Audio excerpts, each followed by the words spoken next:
You're listening to the Chartographers.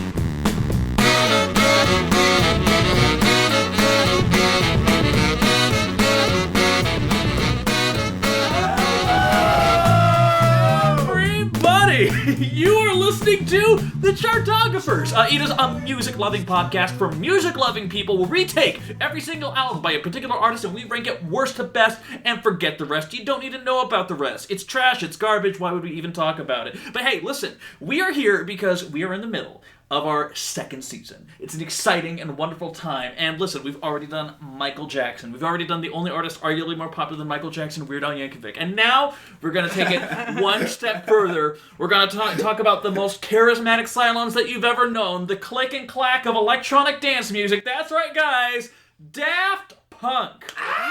Woo! Or Mr. Manuel de Hominem Cristo if you're nasty. Alright, so, Daft Punk. They're a French electropop duo that really hates the press, really hates doing interviews, and hide their faces behind robot masks. But throughout the years, they have gone and done brilliant and amazing things with dance music. They helped pioneer what is known as Big Beat, as it's known in the States, kind of taking this rough, almost like more rock-oriented dance sound, and then they've gone ahead and turned it into synth pop, and they've turned it into movie scores, and into a Grammy-winning album of the year in the form of Random Access Memories, which acknowledges the past while maybe looking forward to the future. I don't know. But guess what? We're going to do it. We are going to rank it. That is what we do. Oh, and I can't wait to get into it. And why can't I wait to get into it? Because you can't believe the people that we have here at the decks. Oh my god. First off, it is me, Evan Sadi. You might know me as an editor of Pop Matters. You probably know me as the host of this podcast. And if you know me as the host of this podcast, you know the next person, Thomas Bangletter himself, Taryn O'Reilly. He is right here. How you doing? I'm great. I'm so pumped to talk about this. You're especially pumped because, not to spoil anything, but Daft Punk do have one of your favorite albums of all time. Like top 10 albums of all time, right? Yeah, and I've been a fan of them for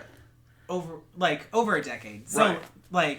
They were one of the first bands that I truly got into. So I'm so excited to be here. Right. And the great thing is that, we did our research week going into it, and it provided a lot of revelations, but there's no bigger... Totally changed my opinion about a lot of things. Oh my god, yeah. But there's no bigger revelation than the fact that we have an amazing guest. You might have known him in Greece as DJ Koza. He was a wonderful and well-respected and glorious DJ there, but right now he's come all the way to our studio. Hey, Konstantinos Zafiriadis. He's right here in the studio. Hi! How's it going? Well, for one thing, you butchered that quite well. It was one of the things I had before we got on mic. I had it down so well in my mind, and then in the moment, blew it. Blew it. You added at least one extra F. Yeah, and maybe an I, and I think a smiley face in there somewhere. But aside from that, it was okay. How you doing, Konstantin? I'm well. I know. Thank you for having me, man. Yeah. When it came to, you and I before this, we've had, the three of us, a lot of discussions about dance music. Yeah. We talked about some nitty gritty obscure stuff as well. So we knew you were the guy to bring in for this. But I'm excited on this because it's weird for all the artists that we've done. We've done Prince, we've done the Beatles, we've done so many different people, we've ranked their discographies, and this is the one with the fewest albums that we've done so far. Yeah. The only one that's even comes close is Beyonce. She had 6 albums at the time that we taped that premiere episode. And here we're dealing with 5, but at the same time, I'm not that worried. There's so much to say. Oh. There's so much cultural impact, and the albums are all pretty long. Yeah. So I'm not concerned at all. Right.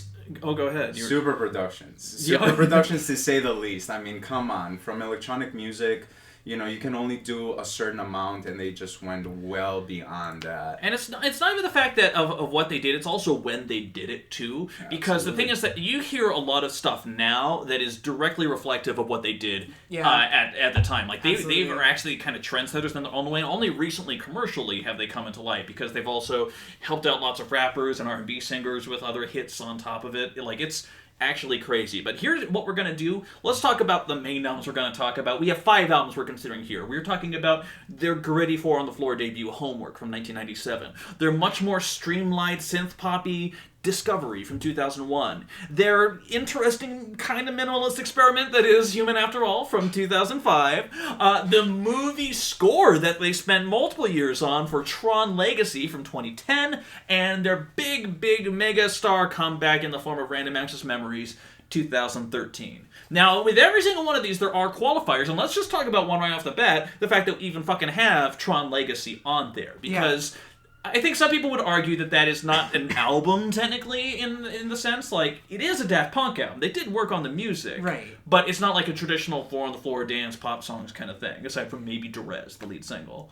Yeah, well, I think there's a couple other things on there, too, that definitely agree. are in the same vein as what you expect from them. But they also, I think that it is such a vital step to what they ended up doing on Random Access Memories that I think it's important to consider it. Yeah. Refined sound, I would say, absolutely. Not my personal favorite album. Right, we'll get into that in a moment. Right, exactly. And then, of course, the other question is they have a lot of remix albums. We're not going to talk about that. But the other question, though, and I think it's kind of in the vein of a remix album, but I do think we should at least talk about it, of course, is Alive 97 and Alive 2007. Because a Daft Punk live show, well, it's different than any other live show that you've been to. The Pyramid, let's just talk about that. It glows, it dances, it moves, it does incredible things. Yeah, they were one of the first people with a real, LED light show in that sense. Yeah, every DJ nowadays does it. You know, if you saw Marshmallow or whatever the fuck his name is these days, he's got some... they had, obviously DJs always had, flashing lights, but they had the full... it was a presentation. Yeah, it was a full artistic thing. Absolutely. But their live shows were interesting, too. And actually, with Konstantin, before we even started recording this, he was talking about, are we considering these? Because their live albums, it's you remember how, Girl Talk, when that was a thing for a while, when, this guy, he, mixed songs together? They kind of do that in their own shows, but they always find different configurations of their own songs. Yeah. They pair them together in weird and different and specific ways. It's always fascinating. Alive 2007 came out, a couple years after I got really into them, and that totally changed how I felt about Human After All, especially. I feel like their productions become even more visceral in the live setting, especially with the crowd noise. It gets you even more hype than their albums do sometimes. Yeah. Well, I know that we shouldn't be talking about this album too much, but it's definitely one of my favorite albums. 2007 or 97? 2007. Yeah. In my opinion, obviously it's an album that you're going to listen to whether you're driving at work or whether you're listening to your headphones or at home and whatnot, and it's just able to bring a realization of what electronic music can do and where you can expand it. So they were able to have just their normal productions on their albums, and then it's okay, here we are, what our music is, what our song tracks are. Let me tell you what more I can do with it. Every time I hear that album, it's just I just see myself on the stage, 20,000 fucking people, hands up, festive, and, the energy that it's able to provide, it wakes me up.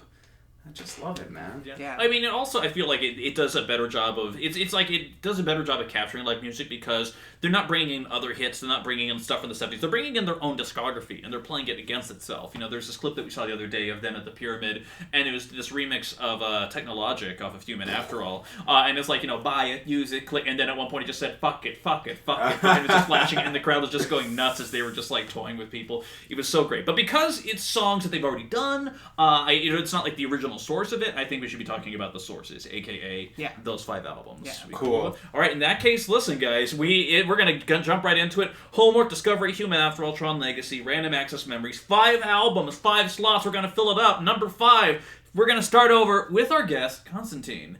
I just want to know, because I know we all have thoughts and opinions on it. Konstantin, what is the worst Daft Punk album? Well,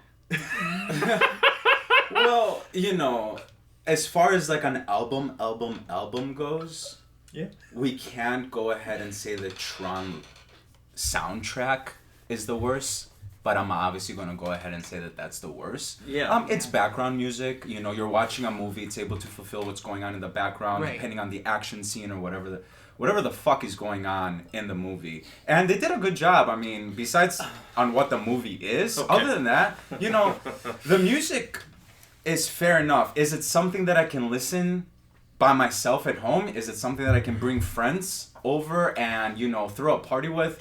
Absolutely not. Yeah. So, but, I mean, it's not like, you're daily average human being can come together and like put sounds like that, you know? Yeah. So you gotta Give it some, yeah. You gotta give it respect, absolutely. Well, I have two thoughts on it. One, well, first off, Taron he really pushed for it, and I was like, I don't think we really need to, but he really pushed for it. Like, we should watch Tron Legacy before we do the podcast.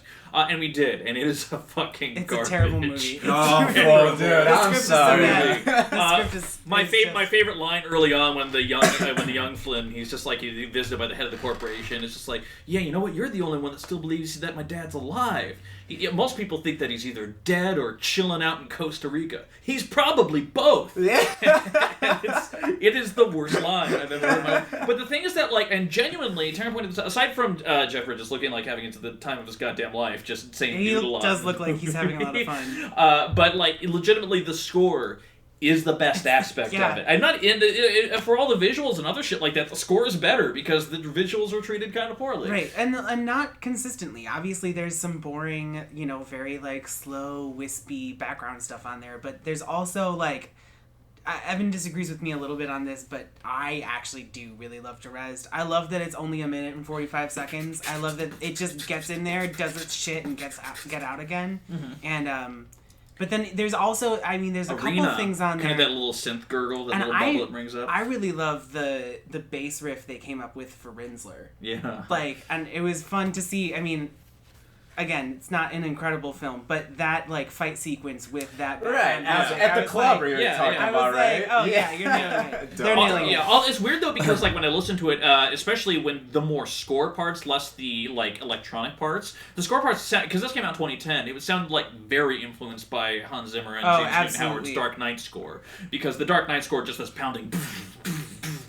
And then like all these violins kind of waving back. Like it felt like it inspired to the point where it didn't have the nuances of that score. It was just very much straight through. Yeah, like that. I could hear in a couple places, and they spent 2 years working on this, which is kind of weird. I don't know. They spent a lot of time working on every. I'm aware of that, right? But it feels like definitely a couple times, especially with the string arrangements. It seems like we're like trying to make a soundtrack. Like it doesn't always feel as like inspired as it could. And that's where they need to get not some credit. That's where they need to get a lot of credit. Here's like a duo that's known for like electronic music and like revitalizing it, and they were able to create a soundtrack. And listen, when we were watching the movie, besides the fact that the movie is garbage, besides that fact, yeah, other than that, tell me that it wasn't like the music that you heard in the background wasn't like, oh, I'm hearing this is a piece of shit. No, sound that I'm hearing. Absolutely and not. Apparently, Intern even found out that I guess like the editors even like cut some of the scenes to the score. Right, like it wasn't, which doesn't usually happen. Usually the score works for what's already filmed. Usually they edit the movie and then they write the score for that. Like the score is the last part added, but Daft Punk like provided the songs to the movie makers, which I think is very interesting. It's not like you can go up to like one of the best duo in the world and be like, hey, by the way, gentlemen, I just want you to know that we're gonna have to cut out this part of the sound. Fuck no. Yeah, just FYI. Well, also one last thing, and hey, listen, it's a work to listen, but it doesn't work as an album. It works to support the film, which is in theory what the score should do. And anytime a musician usually works on a score, like like a pop musician of some sort, usually some people try to be like, well, it's kind of in albums too. Like you see like Eels, you see like a lot of other people do it. So I think this was kind of the right move. Like it was designed to support the movie, which is exactly what it does. But the person who helped out with the arrangement, Joseph Trapanese, he is this guy who also, ironically, he worked with another electronic artist to make a boring score. In 2013 with the Tom Cruise sci-fi film Oblivion, he got to act M83 to do the score for that, but he was also the principal arranger on it too. I love the knowledge. Yeah, I love the knowledge. So just because I remember it, like when I found out about that, I'm like, oh, that kind of makes sense. There's kind of the through line of like a really interesting electronic act, and this guy like, you're gonna do a film score, so I'm gonna do a lot of the score parts of it. You kind of do your electronic thing as well. Like I'm not sure what the exact through line is there with that. Well, but when I was reading about it, it seemed like, for the most part, Daft Punk wrote the melodies and he or they would like give him the melodies to work with, and then he would arrange the strings. Interesting. So it wasn't like he did have some creative input, but it was still mostly Daft Punk. I mean, it still says music by Daft Punk right there on the fucking cover of it, Right, so it's pretty yeah. obvious. And listen, because I know these next 4 albums are gonna get really contentious, I'm okay with, let's go ahead, let's dump off Tron Legacy at number 5 on our list. I think that is totally fine, totally good, totally worth it. But now, guys, we're getting into a fun part. Number 4 on our list, very simple, very fine. Taryn, what would you say is the 4th best, 2nd worst Daft Punk album? Now this is difficult for me. Okay. Because it changes like based on the day at some points. But I'm gonna go ahead and say Human After All, which I didn't necessarily think I was gonna say yesterday. But I don't think that I don't think that it hits the same levels that the other 3 do. Mm-hmm. It just you can really tell that they made it in that short amount of time because they really. I think it was like 6 weeks. Well, It was like like context. 2 weeks of recording and 4 weeks of mixing. And Because, that's it. like, for homework, and especially with Discovery, they dove in a lot into, like, I mean, they are almost like Steely Dan level of studio obsessive. Mm-hmm. Like, they will focus on every sound, every day. And if you listen to, especially, one of the things I will say what you will about the Grammys and their merits, when they gave an award to Random Access Memories for a Best Engineered Album, oh my god, like, it is like, it's HD, that's real. basically. Like, the every drum sound, everything is so precise and perfect and in place and crisp and just incredible. But Human After All, they're like, after Discovery, their more synth-pop album, they're like, we just need to kind of break it down. So they put themselves in the studio, again, for that limited amount of time, but they only had a certain amount of instruments. They only had, like, an electric guitar and one vocoder and one certain type of drum machine. And then, like, a couple different synths, yeah. Yeah, like, it was like kind of their, like, stripped down, let's force ourselves with the deadline kind of thing, force creativity out that way. My problem with it is that it shows. Because the thing is, like, they are a group that is specialized. It's dance music. It's going to be a little bit repetitious. There's going to be loops and things like that. But at the same time, it gets a little bit too repetitious. And my largest issue, I just want to put this out here, Robot Rock, the song, more than any other thing, like, I think it's a fine, like, attempt at a thing. Right, like, that's but it fine. needs to be. It should be like half as long. Right, for because what they accomplished. the repetition of it, unlike other albums where the repetition, like, they build on it, or there's, like, an underlying whatever. Like, this is just straight repetition. Konstantin, go. Man. Say your words. Say your words, man. I don't know what kind of music you boys listen to, but I'll be honest with you. I listen to house music, man. I mean, I love all genres. You know, hip hop, jazz. You know, whatever, pop. You know, Yeah. One of my favorite performers might be like Justin Timberlake. I've seen the guy live twice, and you know, he's blown me away. You know, as far as his productions, he gets some of the best producers and whatnot. But let's be honest right now, okay? We were talking about the Alive 2007 album a little earlier. You're telling me that Robot Rock didn't like fucking make you tingle a little bit? No, here's the thing. But see, Talking about the Alive version, Okay, fair. that's different. Okay, fair. Okay, that's fine. So you're talking about repetition. As I was saying, I listen to a lot of like house music, and a lot of it, you know, it's emotion. It's like, what is that kick? What is that like hi-hat? What is that like that 808 with a synth in the background do for you when it gets you moving? And if you find that groove, you write it. Yeah. And I'm okay with that. Yeah. I love that. And I will listen to that when I wake up in the morning. I will listen to that before I go to fucking sleep. It will get me up. I can work out with it. I don't give a fuck. Robot Rock is a fantastic track.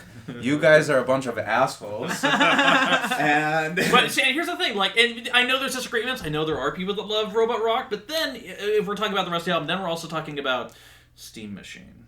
And no, That's fine. You can talk about it all you want. real talk. Steam Machine is one of those songs that I don't know. Sometimes I'm in the right mood for it. Sometimes I'm definitely not.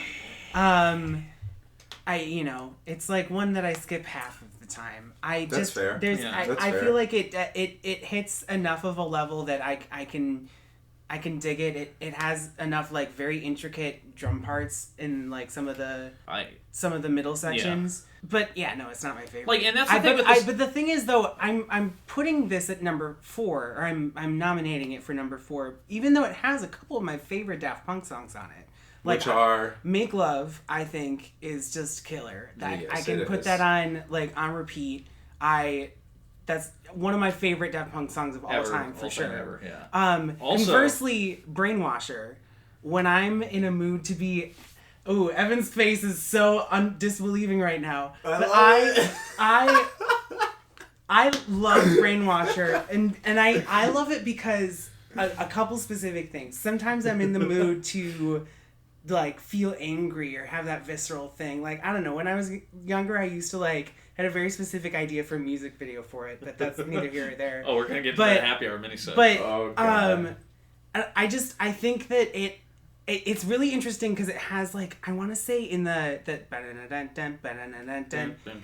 does that like it's like 13 times, and then sometimes it only does it like 11 times. And so the so like it's not the same that tempo, breakdown. is that what you're saying? Well, it's not the same number of repetitions. So the breakdown sort of catches you off guard. And that's fantastic. And there are so many different levels of like atonal, like it's honestly, parts of it are like terrifying. Mm-hmm. And that's not always a feeling I like to have, but right. I don't Brainwasher isn't like a jump scare like a scary movie. It's just like it provides a different emotion. Yeah, it puts you in a head state. Right, yeah. You know? And I get that. Yeah. And also, but then also, I mean, I agree with you, Make Love. Make Love is kind of this understated thing. And it's also lyrically a very simple album, too. Let's be real. That's true. But also, like, then but more to that point, Emotion, the closing song. That's just a turd. I wouldn't say it's a turd. Like, I get where it's trying to go. Emotion. It has this groove. It just doesn't develop it. It doesn't go. I'm regularly annoyed by the vocoder. Yeah. They turned it up too high on that one. It like really like drains on me. I don't know if it's just because it's so like it's like a lower tempo or, and then I think they kind of bring back like a like almost like a sound from Homework over it, like one of those. Yeah. One of those like Daft Punk sounds. Right. Right. But for some reason. But see, the thing is when they do it on like rock and roll or like rolling and scratching, like that's because those are high energy and they're very like they've got some like movement to them and they get you going. Whereas like Emotion, again, it's a slow tempo, so that like Daft Punk sound in that context, I don't know, it sounds out of place. You don't think it suits that? That's fair. That's fair. I will say though. Because for whatever reason, Daft Punk, there was a group I always enjoyed. I never really got any of their albums initially. I was just kind of like, whatever. I had the songs I liked. They weren't like necessarily my jam. And then one day I was driving after Random Access Memories just came out, and get lucky, I heard it. It was fine. I didn't love it in the way that a lot of other people did. But on the rock radio station, I was just driving one day, and they played "Doing It Right." And I was just like, the fuck is this song? And then I began going home, and I began looking stuff up, and I had never heard Technologic before. When I heard that song for the first time. I don't know how you missed that. I know. I don't know how I missed it either, because Technologic is a fucking jam. That is like, I feel like that is the best iteration of the album. A fucking jam, absolutely, but both of you are a bunch of hypocrites, though, as well. Oh, please continue. Oh, I want to hear it. It's, it's obviously, it's a great production, no doubt about it, but I feel like it's a lot less simple then you would give it credit than, like the 3 tracks that Taryn was talking about, for example. You know what I mean? My opinion. Yeah. Vocals. Right? Yeah. But how creative, though? Oh, yeah, I love it. How creative, Yeah. It's you're in the shower, you're fucking singing it, man. Yeah. You're just like, it's on repeat in the back of your head. It rhymes, it goes. But also, like, just that groove, that burn, burn, burn, burn, like, that groove is a little bit funkier, a little bit more lively than almost anything else on this album. Like, that's my biggest thing, and that's why it was such a stand-up for me. Human, After All, I Can Still Take. Prime Time of Your Life, Television Rules the Nation. Come on, boys. No, that's what we're saying. That's what the we're biggest saying. track. Yeah, no, that's what we're saying, is that, like, those are the best ones. Like, for me, Prime Time of Your Life is, like, up there again with, like, my favorites. Like, especially because they don't really change that, like, structure at all, but they also only do it for, like, 2.5 minutes, and then when they start coming in with the, like, vocal, gonna do it, just wait, and, like, that gets me going so much, and then as it, like, just kind of slowly gains tempo and goes into hyperdrive through the outro, like, that, that's one of their best works for me. Go ahead. I appreciate what you just said, the outro. The outro is very important. As a DJ, we all know that the outro is your friend, right? Because that's where you're going to start mixing in the intro of the other song. Yeah. Depending on how you go about it as a DJ, and depending on, like, what you're going to do, whether you're, like, on a radio, or you're making a compilation, or whether you're playing live, or whether you're drunk or not. You know, sometimes the outro is able to, maybe I want to say define the sounds, but, you know, sometimes in the middle of the song, there's so much going on to bring it to life and everything like that. We forget how, like, the simple bass line, how good it is, you know, the simple 808, how good it is, you know, and it's just like just like and that like, you know, you want to hit repeat, you know, you want to replay that fucking song. So that being said, though, we are also up against 3 very different albums on top of that. I'm leaning towards what Taryn says with Human After All number 4. And again, this is our very definitive and extremely arbitrary ranking of their albums from worst to best. So the other question is, Konstantin, would you agree? What would you put at number 4 in your world? I will agree. Okay. And the only reason why I will agree is because everyone starts from somewhere. Mm-hmm. And sometimes it's that start that will bring you to stardom. And you can't spell stardom without start. Right. Start. I'm upset. Absolutely. Yes, so we can go ahead and say, hey, you know what? You've had this many albums so far, and is this the best you can do? Sure. I love it. Yeah. I love it. I'm not putting it forth because I don't love it. I'm putting it forth because you love the other things more. Exactly. That's totally fair. That's exactly what I'm doing here. I mean, that's why we're doing this podcast. Because these are 4, like, absolutely incredible. And listen, we've talked about 2 albums. We are 28 minutes into the podcast, that's so perfect. we have a good amount of time to go. Now here's the shit, guys. Now we are dealing with homework, discovery, and random access memories. Now let me just give you this little sneak preview of my thought process. I think we've been pretty good about agreeing so far. I know for a fact this is where we're going to start breaking ways. And initially, if you asked me before Research Week what should go in the number 3 spot, I would have easily told you Random Access Memories. And the reason is because when I first heard it, I just didn't connect with it in any deeply emotional way. It's one of the things where... you were going to say. Oh, well, you can finish. Okay, yeah, like, I feel like No, I can go ahead and say that you're a fucking weirdo. Listen. So when I first heard it, though, like, because that production is so immaculate, and every cymbal hit and everything is, like, so precise, I didn't necessarily have the soul in it. Like, when it comes down to, like, and sometimes the production can lead to that emotional connection as well.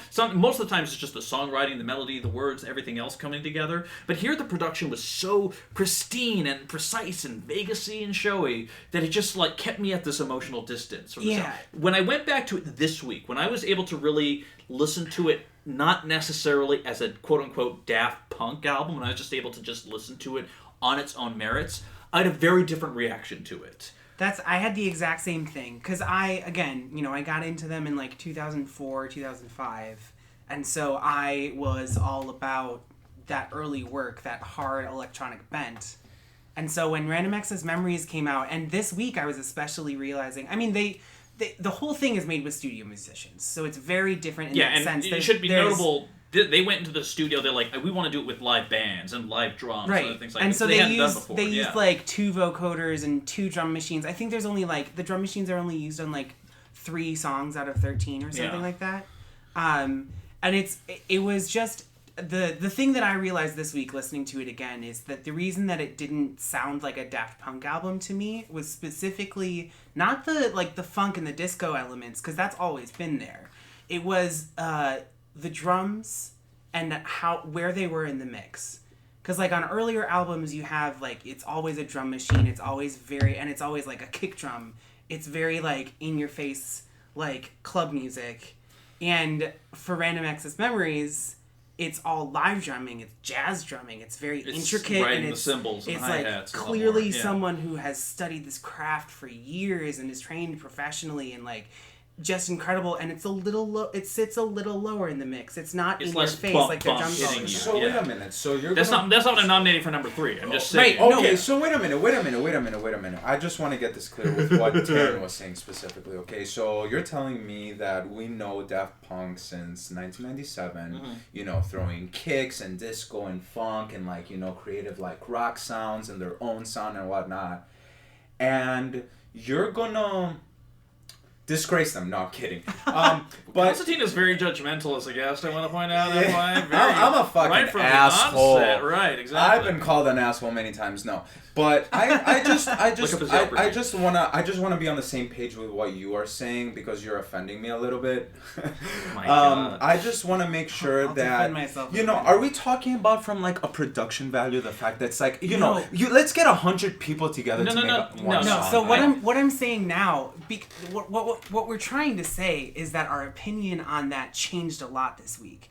What I was saying is that I realized that that's why it wasn't the album that I was expecting, and so I was like on first listen because I didn't listen to the whole thing more than like once or twice when it first came out. Yeah. I picked my favorite songs and I listened to those a bunch. And then I sort of moved on. But I think re-listening to it this week, and again, listening to it not as like what I'm expecting from a Daft Punk album, Just accepting and going it for what into it is. it as like, this is what Daft Punk made, I enjoyed it a lot more. I was able to connect with a lot more because I was able to go, wow, they really did try something so different, and they were very successful. It just wasn't what I was like when I heard there was going to be a new Daft Punk album. I had a very different idea in his my mind, head. yeah. Okay, that's fair. That's fair. So as such, go ahead. Sorry. Oh, I'm sorry. I just wanted to go ahead and ask you two. So you're telling me not knowing how many people came within every production, when you were just like to hear this, let's say Daft Punk was from A to Z on every single song that you heard on this album, you're gonna go ahead and say that it's not as creative? No. That's not what we're saying at all. I don't know where you're getting that from. Oh, okay. Yeah, that's it. I hear Taryn like, you know, You're talking about because you were working with the live drums, because previously it was just them. They are very talented multi-instrumentalists that could do guitar, bass, keys, everything. Right. And it wasn't that they couldn't play the guitar, the drum, or the bass. It was just that they would always Like they would play a pretty intricate line and then they would loop it.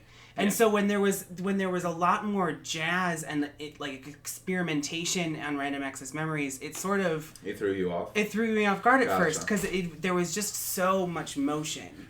Because they also had the revelation too, like, listen, they could do this guitar riff easy, but what if Niles Rodgers of Chic did this guitar riff? Right, Like, then wouldn't that's that a be whole nother better? level. And that guitar, like, it pops, it comes to life, it has a personality, like, it wants to take you out to a drink and show you a nice time. That's what that guitar line wants to do on, that song. Yeah. Home run. Like, exactly. So as such, kind of shocking even me, my nomination for number 3 on our list, keep in mind what we got left. I want to see Konstantin's face too. My nomination for number 3 is Homework. Okay. I put it there too. Really? Yeah. Oh, great. I thought you were Oh gonna my fight God. us on I thought you were gonna fight No, us. no Oh my way, God. no Yeah. way. Let's Wha- talk about I Homework. wouldn't though. go- Tell us about Well, Homework. okay. Well, okay. I was like getting ready to I know. fight. I was like, oh my God. Okay, Yeah. so homework. Man, did they do their homework. What is homework? By definition, in my opinion, go ahead. Oh yeah, no. It is research. It is looking into something. And when you listen to the song Teachers, as simple and as cloying as a song as that is, I mean, I hate listening to it, but it's still kind of an important because there's a thing. connection between Random Access Memories and Teachers, because here they list all of their influences, and then basically by the time they get around to Random Access Memories, they're playing with a lot of them. They, while a lot of other dance artists, I would argue, and you can argue, please argue with me if you disagree, are very much interested in themselves. They're interested in their sound and their brand and their style. Cough, chain smokers, cough. But I feel like Daft Punk, they, as introverted and as cut off as they are very explicitly aware of their forefathers, of the people that came before them and what they did. And that has never left their mind, which is fantastic. I will agree with that. And they were able to push it their own direction. And bear in mind, this is 1997. Yeah. I'm 7 years old right about now, right? I don't know Daft Punk. That's the truth. I'm living in Greece. I'm 7 years old. I'm living with my dad, who's a sound engineer, a very well-known sound engineer in Greece, actually, especially at the time. Working with a bunch of Greek artists and whatnot. I'm going off topic right now, but the thing, okay, you need to understand that the sounds that they use in 1997, they're revolutionary. Yeah. You can't, I mean, and because when you listen to it in 2017 years, it sounds like, especially with the way dance production is done, it sounds kind of basic. It sounds kind of in a like couple places. Outdated. Yeah. I absolutely, you're right, and it is outdated. But also, let's set the scene for us. What was dance music like in 1997? Absolutely. So in 1997, other than acid house, other than like your traditional house music, quote unquote raves, Ibiza. There you go, progressive house. Progressive house at the time was a very fast BPM. Yeah, it was a lot faster, almost trancey. Yeah. And then progressive house music kind of like toned it down a little bit. It went melodical. It kept certain sounds from what trance is nowadays, or what was, let's say, about like 5, 6, 7 years ago. And, it developed in its own sound. But, having Daft Punk come out with an album in 1997, and they're able to infuse, funk, disco, rock, all in an electronic manner. I mean, come on, those are revolutionary sounds. And talk about revolutionary sounds. Revolution 909. Revolution 909. That is... like on one time depending writing on a the groove, day, writing a that's groove. my favorite Daft Punk song. Like that is, I love where like and I think part of it specifically is because they do they have their like groove, and then when they break it down with the bum bum bum bum, like it really, I think it adds just enough distinction to the like the segments. Like it really like I lose my mind to Revolution 909. What's really dope about Revolution 909 is this is me going to work listening to my headphones, right? So you just hear a fat down tempo bass line, right? You can't really hear the hi-hats or everything like that. It's almost like a distinct sound coming from like a warehouse or something like that, right? Yeah. So let's go ahead and say you're outside of a club, and you're just hearing that boom, boom, boom, boom, boom, boom, boom. And it's boom, muffled boom, through a boom, wall, boom, yeah. Boom, boom, boom. And then, like, you're waiting for the fucking bouncer to let you inside the club, and as soon as he opens that door, then you hear that fucking drop. Yeah. But they do it in a manner where, like, you can place yourself in a situation knowing what's about to happen, but they bring it in a form of, like, this is where I'm gonna break the beat, and they kick. They bring that kick in. Yeah. Man, dude, I fast. It's fast. It's high BPMs, probably around like 140 BPM. Not my typical sound, to be honest with you. Yeah. But like honestly, the way they brought that together with like.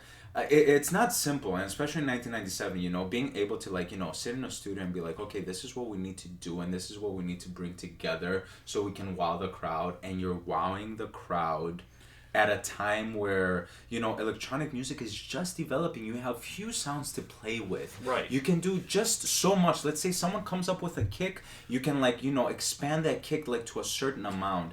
They were able to bring that to life, and I love them for that. Yeah. But the other thing is that they were the heads of a revolution called Big Beat. At the time. And basically, when you think about the artists that are qualified under that subgenre, aka Fatboy Slim and Basement Jaxx and the Chemical Brothers and Crystal Method, when you think about them, basically what is that? That is basically dance music reappropriated for a rock audience. And that is a thing that never happened before. Dance music was its own thing for a while. It just was it didn't really play with other genres all that much. You could bring in a soul vocalist or something else sometimes, but you never really were playing to the rock kids ever. And for a lot of like young, suburban white kids, whatever, they hear this stuff, and this is their gateway into like clubbing, into that culture, because they, again, like it's 4/4 for the most part, like it's a pretty standard structure, but it's not like going for like the high end, it's not going for the echoey trance, it's not going for that. It's going for deeper funkers. I mean, even the lead single "Da Funk," it's this weird. That's one that like when I was first getting in Daft Punk for some reason didn't connect with me, and then like in recent years and like especially this week I was like, this is fucking phenomenal. This is just like that that main hook, but then even when it comes in, because it establishes what it is, it does that thing, and then it brings that like rapid fire. Like, I can't remember the exact rhythm of it, but you know what I'm talking about. Absolutely, for like the second half. Absolutely. And it just like, it just knocks it out of the fucking park, and then all of the elements come together, and it's just absolutely I love the intro of that, man. It's just like a steady kick and hat. Yeah. Kick and clap. And then all these little sonic details. And then it brings you that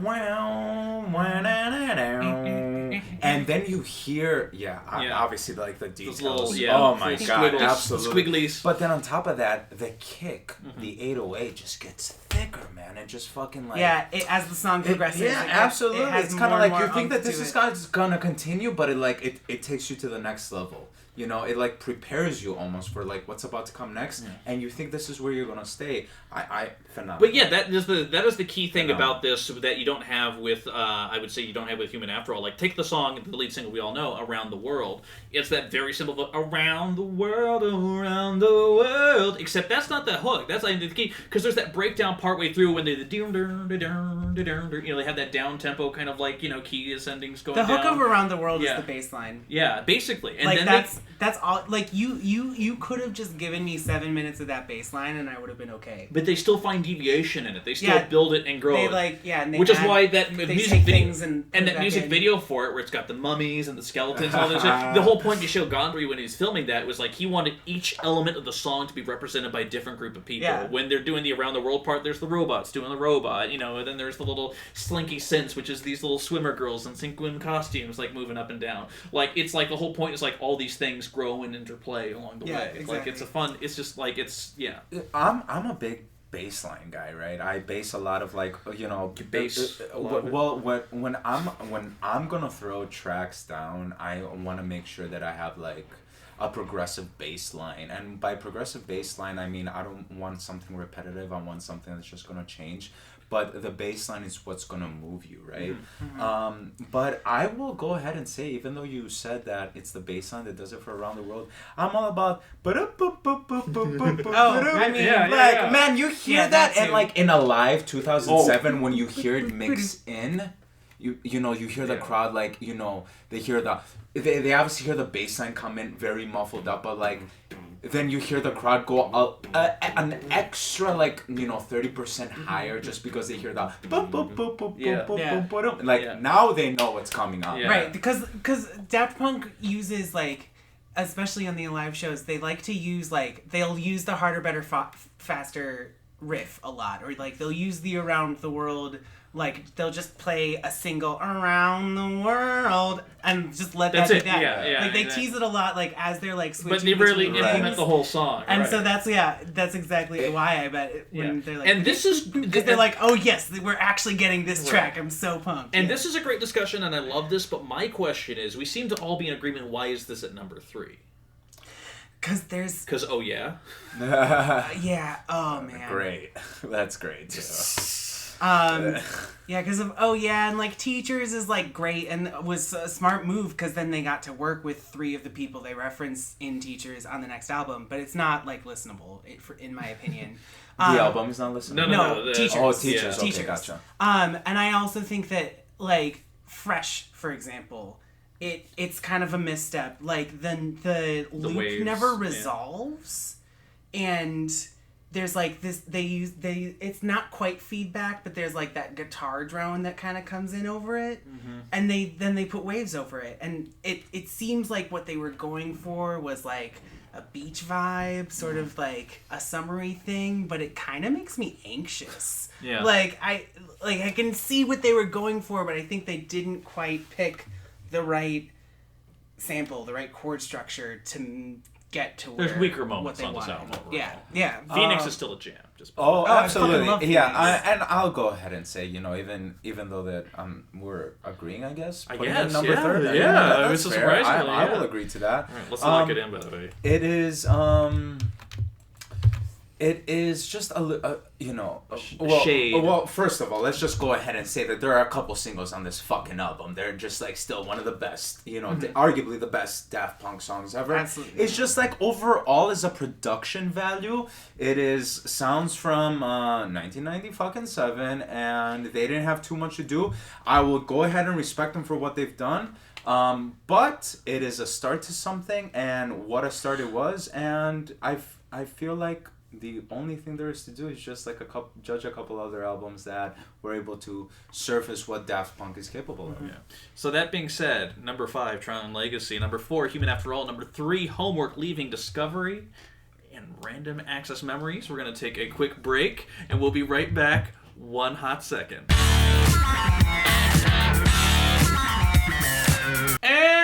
And we're back. Remember that 3 seconds that we said we're taking a break? We took a long break, and now we're back, and we're drunker, and it's even better. So, hey, guys, we are back here. We are down. We ranked the last 3 albums. We have Discovery and Random Access Memories left in our number 1 and number 2 spot. And you might think, wow, you guys are going through it kind of slowly, but that's only because there's so much to get into. There's so much to say. Oh, guys. So songs. here's the thing. I think we've all gone around. We've all done with the agreements have been surprising so far. But now we have the iconoclastic synth-pop album that is Discovery, and the joyous revamp and acknowledgement of the dance music past, present, and future in the form of Random Access Memories.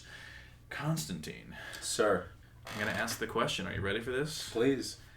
What would you rank at number 2? Random Access Memories. Even though it's like one of my favorite albums of all time. Okay, we need to dig the fuck into this then. Okay. Random Access Memories, it came out. Where were you? What happened? Initial reactions, thoughts, feelings. So yeah. I, being a house music head, I tend to get a lot of my music from a site called Beatport, right? So well, you dance nerds know where that is. It is 2013. I've been in the in Chicago rather, for about a year. And I'm over at my friend's house, and first of all, I go in and out of Beatport on a daily basis, and I see that it's like the number 1 track. I listen to it a little bit. I give it probably Get Lucky. Yes, yeah. Yes, you're right. Thank you for verifying. I probably listened to 10 seconds of it, and I was like, no, this is bullshit. I don't fucking like this. Yeah. I'm over at my now roommate's house at the time, and his brother is visiting. We went to school together, all in Greece, and he is like, oh my god, guys, have you heard the song Get Lucky? I was like, dude, I heard 10 seconds of it over on Beatport. It fucking, I didn't deal with it. It blows. He looked at me like I was the biggest fucking douchebag on the planet, right? Konstantin gets that look a lot. So continue. He looked at me kind of weird, yeah, so he's like, dude, have you, heard the song? I was like, yeah, man, I've heard it, a few seconds, I'm pretty good at, guessing whether I like a song. He's like, listen to the album version, so he played it from, top to bottom, and... Well, in that top, it opens with Give Life Back to Music, this... I'm talking about Get Lucky, as a just single. A song, yeah. Just as a single, right? And I was like, what the fuck? Coming from a point where in Greece I was listening to house music, a little faster BPM and stuff like that, I came here to the United States. A lot of EDM is taking over these days, and I'm really sorry to all the producers and artists that's making EDM music. It sucks. I understand that you guys are trying to make money and everything like that, and totally good for sucks. you. Good for you. It's business, and I definitely understand. Chain smoke. And you have a big following, and I get it, but it's a bunch of fucking 15 and 16-year-olds that don't even want to know what to do with their fucking dick. Right. Anyways, so I listened to this, and it was at a point in my life where it's kind of house music, like you were saying, it's very repetitive. Sometimes it can get monotonous depending on the track that you're listening to.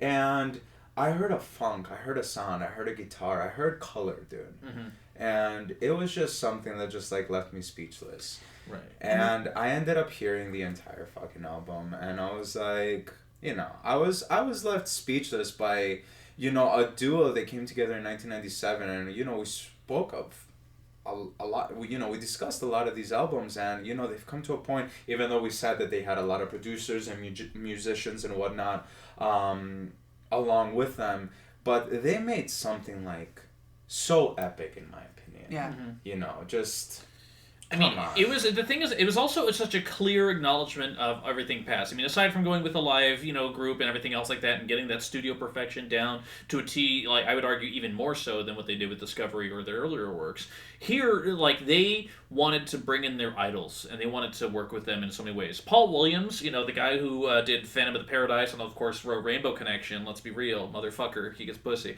But he went ahead. He's on the song called Touch, which has this meek little, touch. Arguably one of the best songs. Okay, yes. Arguably. And that's the thing, though, is that when I first heard it, and it just comes in and it's just his, a cappella, basically, vocal, and I mean, he's a fairly old man, and, he's a very, classicist, he was an genuine old, pop, very early in pop music songwriter, and so there's almost like a twist of like classic musical theater to the way that he composes a melody and the way that he writes lyrics. And so well spoken, by when the way, Taryn. Thank you. Good for you.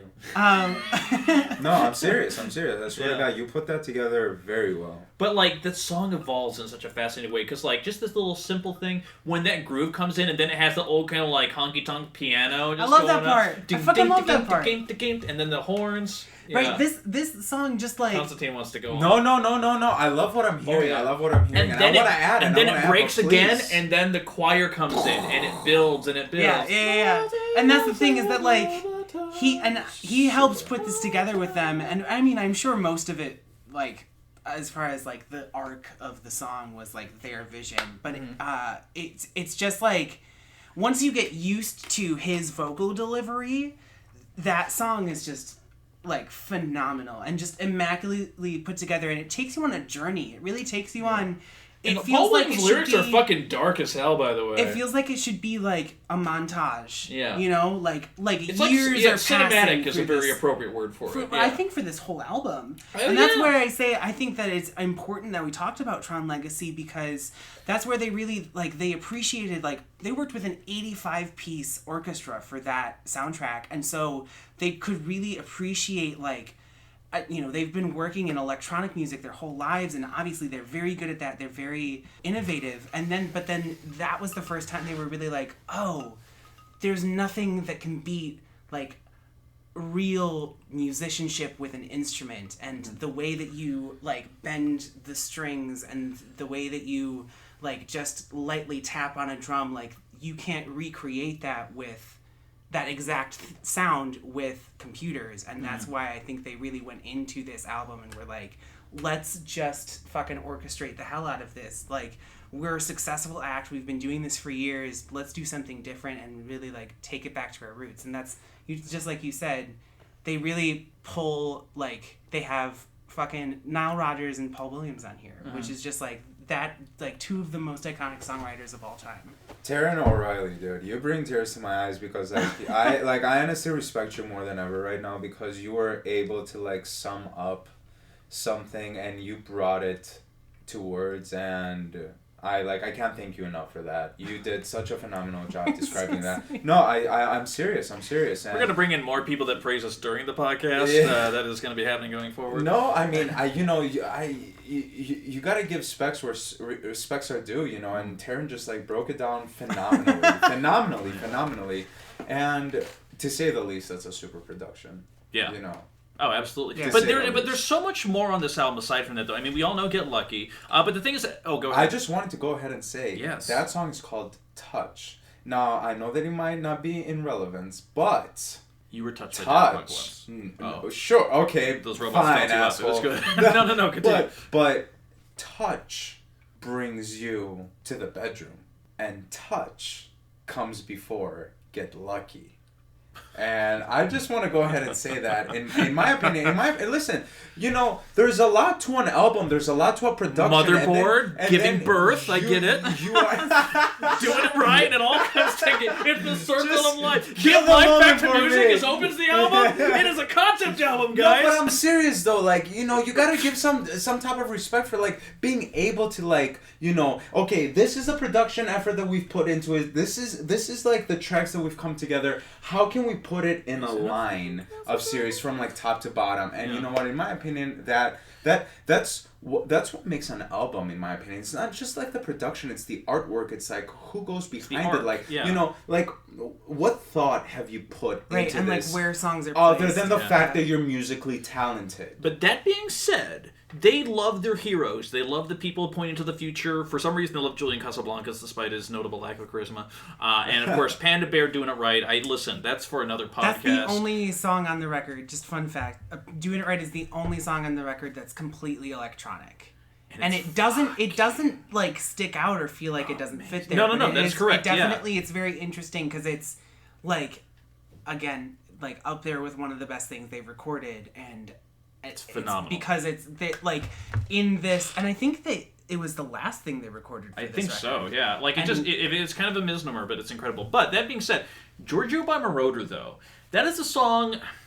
I feel like that's a song that it clearly acknowledges disco great in Giorgio Moroder, and it led to his weird kind of sort of comeback that happened 2 years later with that Britney Spears album and all the other stuff. Yeah, you may have heard him. He produced the second album by Janet Jackson, Dream Street, way back in 1980. Well, whatever. he also produced like Chic and like Donna Summer. And, yeah, like he like made Donna Summer. He is a disco godfather. Yeah, he's the fucking man. Right, in other words. but that song, that as a song, it's really more of like, it's almost like a NPR Radio Lab. It's more like a historical like perspective on him than it is like a song. So it's something I can appreciate, but I don't necessarily like enjoy it. I will agree with you, and that was my initial impression of it, was that it was like, I didn't love that, and specifically what they did is they asked him to just tell his life story into a microphone, and then they said, we'll know what to do with it. So like, he didn't work on the sonics of it at all, which I think is very interesting. But I think that they really, I love, as like, especially as the song progresses, it's a 9-minute track, but there's a whole like minute-long full like jazz improvisational bass solo with the jazz like shuffling drums over it, and it is dope as fuck. It is so incredible. And I even love the synth riff they came up with for this track, the like, I think that it has a really great movement and it has an incredible arc. I do think that 2 full minutes of Giorgio talking at the beginning is a bit much. Like, I think that it takes almost a little too long for the actual like groove of the song to start, but whatever, it's a 9-minute track. They wanted to like pay full homage to this incredible icon, and so I get that. But I hear what you're saying there, Evan, but also like there's a whole 4 minutes there like at the end that just like it makes it all worth it. Absolutely. I think it all kind of like makes sense. Like, Evan, what you said about the man Giorgio and how Daft Punk was able to bring him into one of their tracks, and they pretty much like they made a track like about him, you know, so they really brought him to life to a certain extent. And Taryn, I definitely understand what you mean. So yes, after you've heard the song a few times, you are gonna skip to get to the track. You're absolutely right. But you know, the first time where you're like listening to the album and you're like listening to those like words, to dance. You know, it's, you know, that like that track specifically, I mean, it's a 9-minute masterpiece. I also think that it sets the stage really well for what's gonna come next, because like Give Life Back to Music, I don't know, it could do a little more for me. It's not my favorite, and like, I hate you. Yeah, and the Game opening of Love is better than the rest Game of of the Love song. is like, again, it's like they've done slow tracks better than that. Yeah. But then Giorgio from That's Moroder really like sets in and is like, just you fucking wait. Like, we're gonna break it the fuck down later on this album. Side note, it like introduces a lot of what they do later. I really love Fragments of Time. I didn't think I would. It's kind of Really? cheesy. Oh yeah, well, starts out with that little slide guitar. When you start like, when you listen to cheesy songs enough, you end up liking them. I've noticed that. Yeah. That being said, though, I think there's a lot going on here, but we're also going up against Discovery. And I don't think before we go to Discovery, oh my God. I just want to mention, I think that 2 songs that maybe don't get enough love are Beyond and Motherboard. Beyond is incredible, and Motherboard. See, Taryn, you're right about like you know what you're saying, dude. Like, that's what I'm saying, dude. There's Motherboard has like a flute riff on it that they use. They interpolate a lot, and a lot of oboes. Or is it oboe? Dude, it's an electronic masterpiece. And Beyond is similar. Actually, Paul Williams wrote the lyrics for Beyond too, and I love that full like big orchestral intro. It's like a full minute, and it's absolutely gorgeous. It's like it's one of my favorite songs on the album. Again, that's definitely one where I'm like, I'm so glad they did Tron Legacy, because then it taught them how to use strings, and it taught them how to use like a lot of things that they maybe hadn't attempted to even like think about with their pretty straightforward electronic like made in the studio music. And so yeah, like Random Access Memories, I think they were saying was recorded on like 3 different continents, and there were some songs that like made it to 7 different studios at various points because they just kept adding layer after layer. And I think you can really hear that, like, on those, on so many of the tracks here, but specifically, like, Beyond and Motherboard, with Random Access Memories, that whole second half, like, starting with Lose Yourself to Dance and just all the way down, just absolutely, like, immaculate. But, so that also includes Fragments of Time, FYI. But also... Besides... Yeah, no, I know you just said we're going to go with it. But, Discovery, though. Discovery, I don't think... Here's the thing. Pop music, as it's known today, I genuinely feel like I can say this, is rooted in Discovery. It wouldn't be where it is and I it. truly mean that. Because, like, as much as it still was, like, a moderate-selling album, as much as the song One More Time followed the success of the Around the World, peaked at number 61. Both those songs peaked at number 61 on the American charts, which is just a random anomaly. But Discovery, they discovered samples. They went from hard dance to synth pop, and they did it so fucking well. And they interpolate so many different elements. Like, when you hear the fucking guitar solo on Digital Love. Here's the thing. Like, the other thing is, like, when you look into it, both of them are talented multi-instrumentalists, but I guess Thomas Banglader, he is more focused, like, he will do the bass melodies, he gets the ideas in place there, and Guy Manuel de Honam Cristo, he actually is kind of the guy that has the little, like, well, add this. Like, he has the little flourishes. He has the ideas for the little, like, bits here and there. Evan, details is everything. Mm-hmm. So, like, for example, Digital Love. Yeah, exactly. So there's that part there when all of a sudden you have this kind of, you know... That, like, that horn sample, or that horn synth yeah, like, that, right before, like... The second chorus. Right before the, like, pop song part of it ends, and then it just starts going into it. Yeah. Mm-hmm.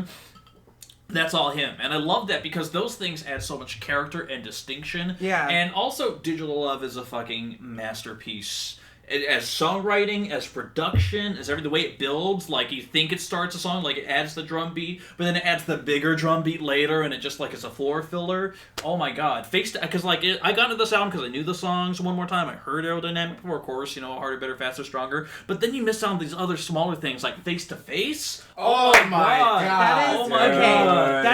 That's where, like, when you hear Face to Face, like, obviously they had bass lines on the first album, but that, like, boom, like, that's so immediate and absolutely, like, that's the hook right there. Like, you have Todd Edwards singing this, like, pop song on the second half, but, like, that first section could be its own thing all on its own. Like, that but could their have been use its of own samples on the whole album is so brilliant, and they never really did it afterwards. Never really did as much before. They used to sample because also on Face to Face, there's that boom boom guitar doon doon.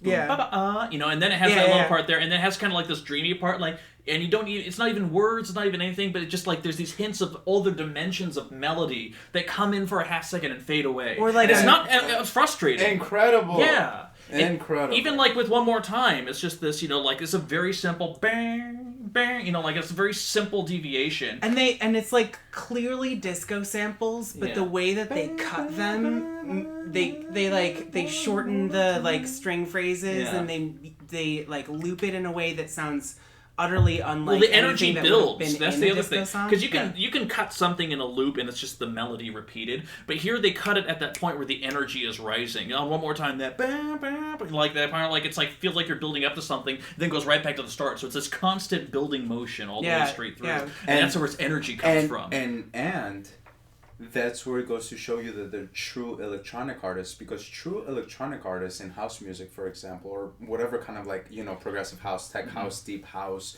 you know, whatever it is, if you don't have lyrics, there's, you know, only just so much that you can do as far as sound goes. You know, it's just as far as digital sound goes. And the most that you can do is just build it up and then drop it all over again. You know, and I love the fact that they were able to, like, you know, hey, you know what, don't forget, we are digital artists, but here is something different. Right. Yeah. Because listen, absolutely. you listen to Homework and you would never hear anything that would even remotely come close to something about us. This really laid back, lazy, beautiful, sleepy little that was the first baseline. time they really broke it down. Guys, that's the best. That's like the best. And also, I mean, the lyrics are so basic, but because it sounds so simple through this, like, vocoder, I need you more than anything in my life. You know, like, I don't understand why. You know what? I hate with the digital voices. The vocoders? The whatever you call them. I don't know Yeah. what the fuck they're called, okay? Yeah. So those, like, digital vocals, I hate them. I honestly do hate them. Why do they sound so good? Right. Yeah. Why Well, do they because- sound well, I so think- fucking you good? think- It's not a voice. I mean, listen, let's honestly, like, you know, discuss this for a second. You know, a human being's voice, being able to, you know, from opera to, like, hip-hop to everything in To between. Konstantin speaking right now. Yeah, you know, I'm making all of these fans, like, jizz their pants right now just by my voice. But besides the fact, it, you know... Pregnant yet? Yeah.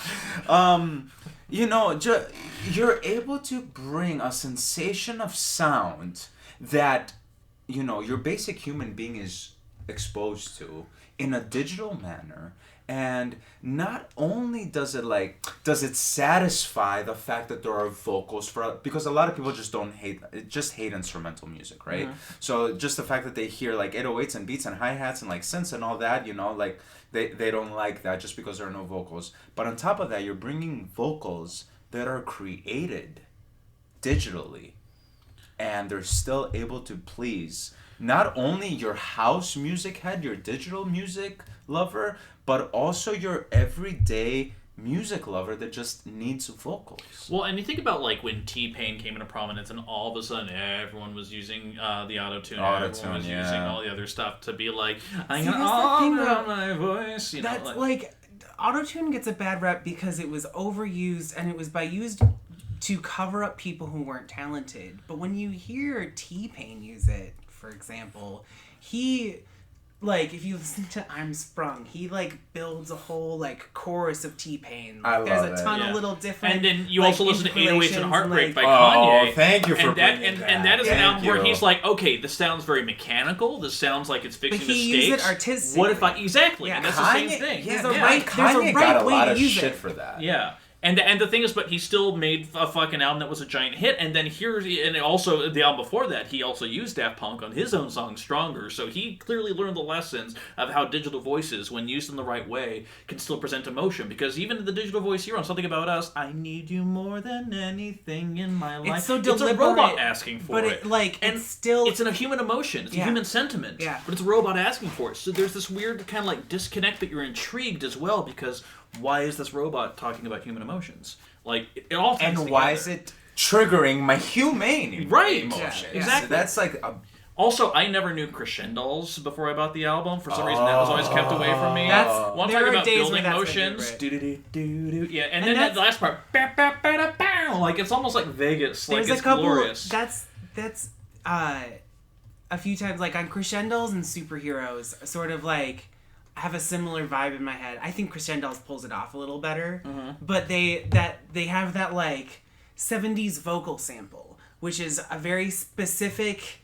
The way that they warp it and use and build those beats is, like, a way... like it's a sound that we've heard so much since, but I think they were the first people to really hammer that technique home. Yeah. Like, and, It's very and use it so timeless, effectively. too. And it's exactly... Very It's timeless. like anyone could... Like, Crescendos could be released tomorrow, and I would be in love with it. Like, Right. Absolutely. Or honestly, like, I wouldn't even be surprised if, like, you know, Brian Eno or someone fucked with, like, looping vocals like that, like, 80 years ago. Not 80. I meant in the 1980s. Brian Eno is old as fuck. But Anyway, that being you know what? said, It's totally timeless. It could come from any era, and it would Terrence still does be have that one as good. qualm with Discovery, though. Oh, Veritas Quo is garbage. It's fine. And that's I get what they were going for. I hate the main synth tone. I think that it's really cheesy, and so I can enjoy it. Yeah. But But that being it's said, still one of my favorite albums of all time. But that being said, Absolutely. yeah. Well, listen, the only reason is because we talked for an hour and we have some very patient, wonderful listeners here. I think that now we've talked about all these albums together. I think we should lock it in. Let's lock it in. Let's do it. Guys, in that case, your official Chartographers ranking for Daft Punk is number 5, Tron Legacy. Number 4, Human After All. Number 3, Homework. Number 2, Random Access Memories. And the number 1 Daft Punk thing of all time, Starboy by The Weeknd featuring Daft Punk. It's a great song. People love it. It's Discovery, obviously, clearly. But hey, listen, we've been talking a lot about Daft Punk. We have a lot more to go. That is why we have the Happy Hour mini-sode. We're going to be drinking during the Happy Hour mini-sode. In the meantime, before we get to the Happy Hour mini-sode, Konstantin, thank you. Thank you so much. Thank you for guys. being You guys here. are Oh my wonderful, God. honestly, man. Like, hospitality 10. Just like... This is our Yelp review. You guys are fantastic. The only thing that would be honestly. better is if you went on iTunes and ranked us similarly to how Konstantin is ranking us right now. That's the only thing. Or favorite us on Stitcher, or went on to any of the fucking podcast networks that we're on right now. We're on Facebook, SoundCloud, everything. Leave your notes in the comments on the Facebook page. We want to hear what you have to say. I'm kind of surprised by the ranking, and I love it, and I want to know if you agree or disagree. Let us know. We want to hear it. In the meantime, Happy Hour Minisode right after this. Thank you so much for listening. Keep on listening. You know that will be. Have a great one. See you guys. Bye-bye. Take care.